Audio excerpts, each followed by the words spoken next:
ಅದು ಈ ದೋಣಿ ಸಾಗಲಿಯಿಂದ ಅಲ್ಲೂ ಗೊತ್ತಾಗತ್ತೆ, ಕನ್ನಡದಲ್ಲಿ ಬಂದ ದೋಣಿ ಸಾಗಲಿ ಹಾಡಿನಲ್ಲೂ ಕೂಡ ಅವರದ್ದು ಆ ಛಾಯೆ ಕಾಣಿಸುತ್ತೆ.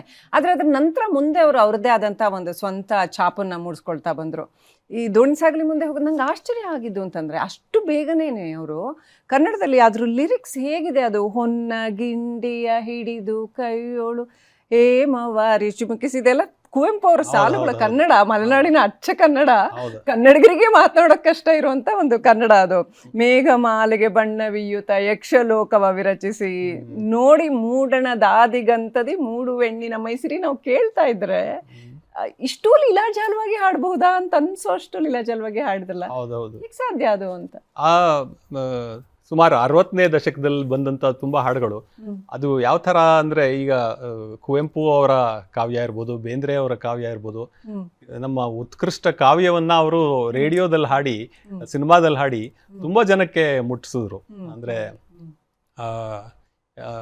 ಯುಗ ಯುಗಾದಿ ಕಳೆದರು ಯುಗಾದಿ ಮರಳಿ ಬರುತ್ತಿದೆ, ಮೂಡಣ ಮನೆಯ ಮುತ್ತಿನ ನೀರಿನ, ಈ ತರ ಹಾಡುಗಳೆಲ್ಲ ಅವರು ನಮ್ಮ ಸಾಹಿತ್ಯದಿಂದ ತಗೊಂಡಂತ ಲಿರಿಕ್ಸ್ನ ತುಂಬಾ ಅದ್ಭುತವಾಗಿ ಹಾಡಿದ್ದಾರೆ. ಅದರಲ್ಲಿ ಎಲ್ಲೂ ನಿಮಗೆ ಯಾರೋ ಬೇರೆ ಭಾಷೆಯವರು ಹಾಡಿದ್ದಾರೆ ಅಂತ ಎಲ್ಲೂ ಅನ್ಸಲ್ಲ. ಸೊ ಆ ಥರ ಈ ಸಾಹಿತ್ಯಕ್ಕೆ ಮತ್ತೆ ಸಾಹಿತ್ಯದಿಂದ ಬಂದಂಥ ತುಂಬ ಚೆನ್ನಾಗಿರುವಂಥ ಪದ್ಯಗಳನ್ನು ತಗೊಂಡು ಸಿನಿಮಾದಲ್ಲಿ ಹಾಕೋ ಒಂದು ಪದ್ಧತಿ ಕೂಡ ಇತ್ತು. ಹಾಗಾಗಿ ಅವರು 60ಸಲ್ಲಂತೂ ಆ ಥರ ಕುವೆಂಪು ಅವರ ತುಂಬಾ ಜನಪ್ರಿಯ ಆದ ಹಾಡು ಯಾವ ಜನ್ಮದ ಮೈತ್ರಿ ಈ ಜನ್ಮದಲ್ಲಿ ಬಂದು ಹಾಡ್ಬೋದು. ಯಾವ ಜನ್ಮದ ಮೈತ್ರಿ ಈ ಜನ್ಮದಲ್ಲಿ ಬಂದು ನಮ್ಮಿಬ್ಬರನು ಮತ್ತೆ ಬಂಧಿಸಿಹುದೋ ಕಾಣೆ,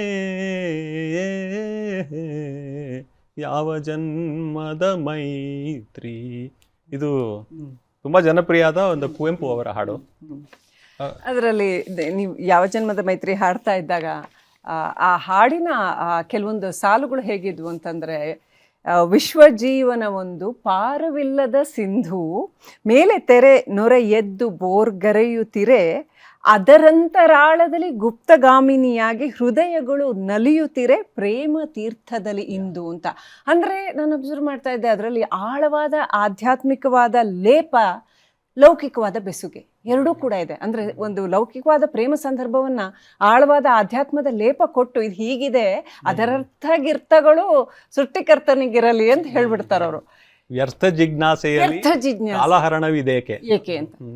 ಅಂದ್ರೆ ಎಷ್ಟು ಥರದ ಭಾವ, ಮೊದಲಿಗೆ ಆಧ್ಯಾತ್ಮದ ಆ ಆಳ ಬೇಕು, ಆನಂತರ ಒಂದು ಪ್ರೇಮದ ಒಂದು ಸಲ್ಲಾಪದ ಭಾವ ಬೇಕು. ಅಂದರೆ ಅಷ್ಟು ಡೆಪ್ತ್ ಆಫ್ ಎಮೋಷನ್ ಹೇಗೆ ಕೊಡ್ತಾ ಇದ್ರು ಎಸ್ ಜಾನಕಿ ಅವರು ಅಂತ, ಅದೆಲ್ಲವೂ ಕೂಡ ಆ ಧ್ವನಿಯಲ್ಲಿ ಬರುತ್ತೆ ಹೀಗೆ ಅಂತ. ಹೌದು, ಅಂದರೆ ಅದೆಲ್ಲ ತುಂಬ ಕೂಡ್ ಬಂದಿರುತ್ತೆ ಅಂತ ಕಾಣುತ್ತೆ. ಅದು ಆ ಪದ್ಯದ ಸ್ಟ್ರೆಂತ್ ಒಂದಿರುತ್ತೆ, ಹಾಡುಗಾರರ ಸ್ಟ್ರೆಂತ್ ಇರುತ್ತೆ, ಮತ್ತು ಆ ಕಂಪೋಸರ್ ಅದನ್ನು ಯಾವ ಥರ ಅವರು ಅದನ್ನು ಒಂದು ಅದಕ್ಕೊಂದು ವ್ಯಾಖ್ಯಾನ ಮಾಡ್ತಾರೆ. ಅಂದರೆ ಕಂಪೋಸರ್ಗಳು ಒಂದೇ ಹಾಡನ್ನ ನೀವು ನೋಡಿರ್ಬೋದು, ಬೇರೆ ಬೇರೆಯವ್ರು ಮಾಡಿದಾಗ ಆ ಪದಗಳು ಅದೇ ಇದ್ರೂ ಆ ಹಾಡಿನ ಅರ್ಥ ಬೇರೆ ಥರ ಕೇಳ್ತಾ ಇರುತ್ತೆ. ಸೊ ಯಾವ ಥರ ವ್ಯಾಖ್ಯಾನ ಮಾಡ್ತಾರೆ ಅವರು ಅನ್ನೋದನ್ನ ನಾವು ನೋಡ್ತಾ ಹೋದಾಗ ಅದೆಲ್ಲ ತುಂಬಾ ಚೆನ್ನಾಗಿ ಕೂಡ್ ಬಂದಾಗ ನಿಮಗೆ ನೀವು ಹೇಳಿದ್ರಲ್ಲ ಹಂಗೆ ಅನ್ಸುತ್ತೆ. ಬಿಯಾಂಡ್ ಟೆಕ್ನಿಕ್ ಅಂತ ಹೇಳ್ತೀರಾ ನೀವು, ಅಂದ್ರೆ ಏನಿ ಮ್ಯೂಸಿಕಲ್ ಸ್ಕಿಲ್ ಅಥವಾ ಟೆಕ್ನಿಕ್ ಅಲ್ಲ ಇದು, ಇಟ್ಸ್ ಅದಕ್ಕಿಂತ ಹೆಚ್ಚಿಂದ ಏನೋ ಇರಬೇಕು ಅಂತ. ಪ್ರತಿಭೆ ಅಂತೀವಿ, ಹೆಚ್ಚಿಂದು ಒಂದು ಆಫ್ ಕೋರ್ಸ್ ಪ್ರತಿಭೆ ಎಲ್ಲ ಸರಿ, ಆದರೆ ಏನಂತಾರೆ ಅದೊಂದು ಕೆಮಿಸ್ಟ್ರಿ. ಇಂಥ ಕಂಪೋಸರು, ಇಂಥ ಸಿಂಗರು, ಇಂಥ ಲಿರಿಸಿಸ್ಟ್ ಸೇರಿದಾಗ ಏನೋ ಒಂದು ಆಗುತ್ತಲ್ಲ. ಈಗ ಎಲ್ಲ ಹಾಡುಗಳು ಅಷ್ಟು ಚೆನ್ನಾಗಿ ಕೇಳದೆ ಇರೋದಕ್ಕೆ ಅದೇ ಕಾರಣ. ಕೆಲವು ವರ್ಕ್ ಆಗತ್ತೆ, ಕೆಲವು ಆಗೋದಿಲ್ಲ. ಸೊ ಈಗ ನೋಡಿ, ಯುಗ ಯುಗಾದಿ ಕಳೆದರೂ ನೀವು ಹಾಡು ಕೇಳಿದ್ರೆ ಅದೇನೋ ಹಾಡು ಬೇಗ ಮುಗ್ದೋಯ್ತು ಅಂತ ಅನ್ಸುತ್ತೆ. ಅದು ಟೆಂಪೋ ಸ್ವಲ್ಪ ಆ ಗತಿ ಹೆಚ್ಚಿದೆಯೇನೋ ಅಂತ ಅನ್ಸುತ್ತೆ. ಆದ್ರೆ ಮೂಡಣ ಮನೆಯ ಮುತ್ತಿನ ನೀರಿನ ಅದು ಕೇಳಿದಾಗ ನಿಮ್ಗೆ ಪ್ರತಿಯೊಂದು ಪದಾನು ಇಳಿಯುತ್ತೆ, ನಿಧಾನವಾಗಿ ಬೆಳಗಾದ ಫೀಲ್ ಅದರಲ್ಲಿ ಇರುತ್ತೆ.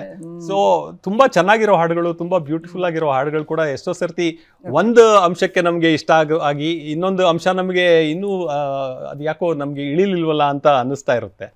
ಆದ್ರೆ ಕೆಲವೆಲ್ಲ ಕೂಡ್ ಬರುತ್ತೆ. ನೀವು ಅದನ್ನ ಕೇಳ್ತಾ ಇದ್ದೀರಾ ಅಂತ ಅನ್ಕೊಂಡಿದೀನಿ. ಅದು ಯಾಕೆ ಕೆಲವು ಹಾಡುಗಳು ಮ್ಯಾಜಿಕ್ ತರ. ಇಲ್ಲ, ನೀವು ನನ್ನ ಪ್ರಶ್ನೆಗೆ ಉತ್ತರ ಸಿಕ್ತು.